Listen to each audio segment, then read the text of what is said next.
Joining us now is Massachusetts Democratic Congressman Seth Moulton, a Marine Corps veteran and member of the House Armed Services Committee. He also traveled to Ukraine during the war. So, Congressman, President Trump said that Ukraine is unlikely to get all its land back and not going to be allowed membership in NATO. Both of these are things that the Kremlin would have wanted out of any negotiation. Is it clear to you whether the U.S. or Ukraine got anything from Russia in return? It's pretty clear that they did not. I mean, Trump and Hegseth literally appeared to be negotiating on behalf of Putin. They're trying to sell us on the things the Kremlin wants.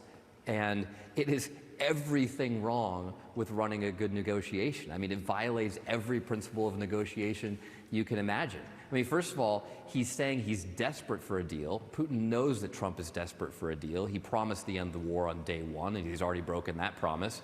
So now he's scrambling to get a peace deal. And he's selling the house or he's giving away the house, I should say, before he even puts it on the market. I mean, it's just crazy negotiating tactics unless you understand that Trump is literally trying to sell us on what Putin wants. Is it possible he didn't know that his own defense secretary was going to be saying today about NATO membership? I mean, there's a lot of chaos in this administration. I would agree with that.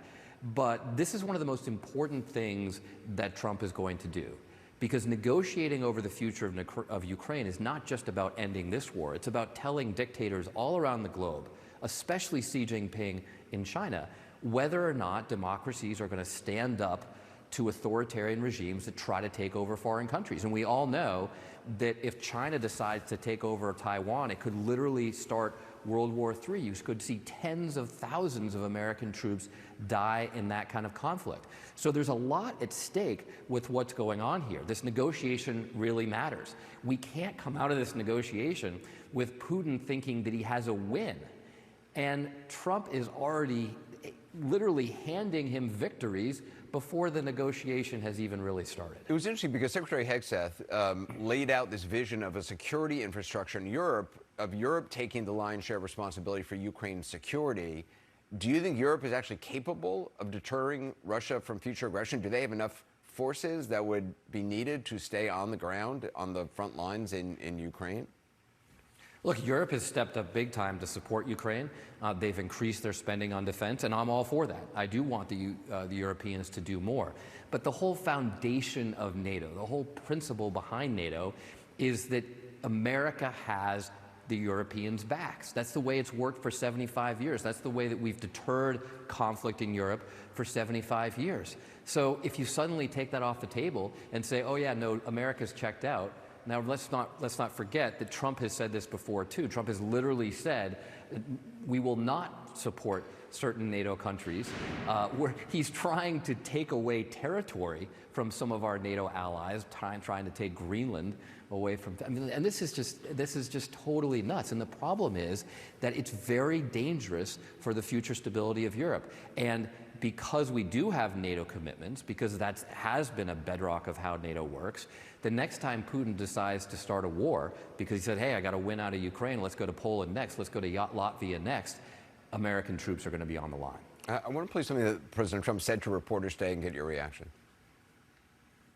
I have a Secretary of Treasury right now who's actually quite brave. He's over in Ukraine on a train, and there's a lot of things happening around that train that aren't so good.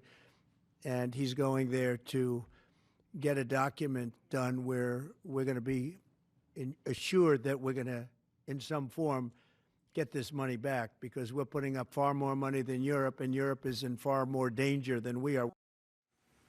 How do you see that arrangement working out in the future?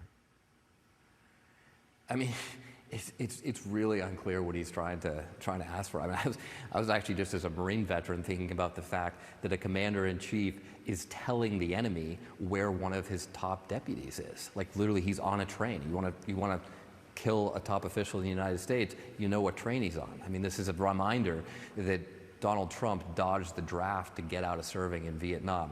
This commander-in-chief knows nothing about what it is to go to war. Congressman Moulton, I appreciate your time. Thank you.